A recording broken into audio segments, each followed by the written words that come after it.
Pitong uri ng benepisyo ang makukuha sa pag-inom ng pinaglagaan ng dahon ng bayabas. Number 1, antibacterial at antimicrobial properties.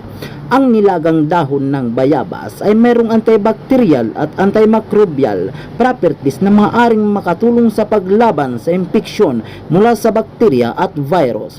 Madalas itong ginagamit bilang mouthwash upang labanan ang bad breath, gingivitis at sore throat. Ayon sa isang pag-aaral na inalathala sa Journal of Medicinal Plants Research, ang bayabas ay may compounds tulad ng flavonoids at tannins na epektibong panlaban sa iba't ibang uri ng bakterya. Number 2, pampababa ng blood sugar levels. Ayon sa ilang pag-aaral, ang pag-inom ng nilagang dahon ng bayabas ay maaaring makatulong sa pagpapababa ng blood sugar levels sa mga taong may type 2 diabetes. Tinutulungan nitong pabagalin ang absorption ng sugar sa katawan.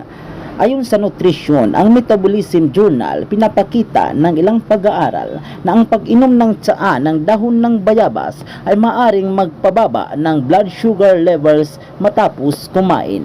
Number 3, anti-inflammatory at antioxidant properties. Ang dahon ng bayabas ay may anti-inflammatory at antioxidant properties na tumutulong sa pagbabawas ng pamamaga sa katawan at proteksyon laban sa mga free radicals na nagdudulot ng oxidative stress.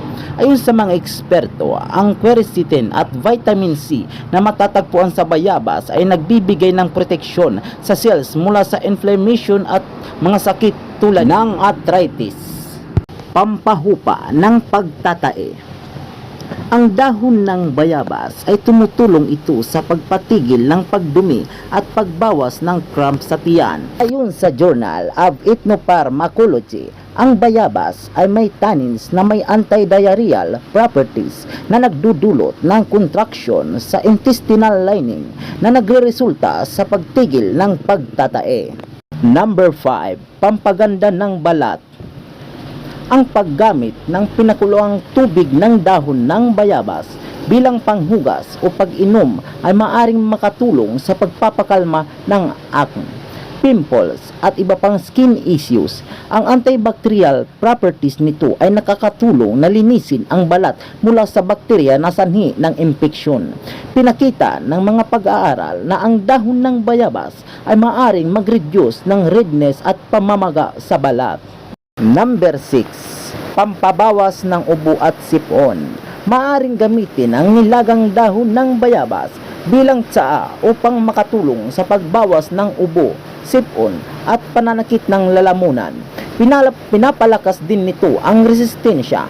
Ang bayabas ay may vitamin C at anti-inflammatory compounds na tumutulong sa pagpapalakas ng immune system at pagbawas ng sintomas ng ubo at sipon. Number 7, pagtulong sa weight loss. Ang pag-inom ng tsaa mula sa dahon ng bayabas ay maaaring makatulong sa pagbaba ng timbang sa pamamagitan ng pag-regulate ng metabolism at pagbawas ng craving sa pagkain. Ang mga compound sa bayabas ay nakakatulong sa pag-regulate ng glucose levels na maaaring makatulong sa pagbawas ng timbang. Kung nagustuhan mo ang aking video ay huwag mong kalimutang i-subscribe ako at i-share sa iyong mga kaibigan.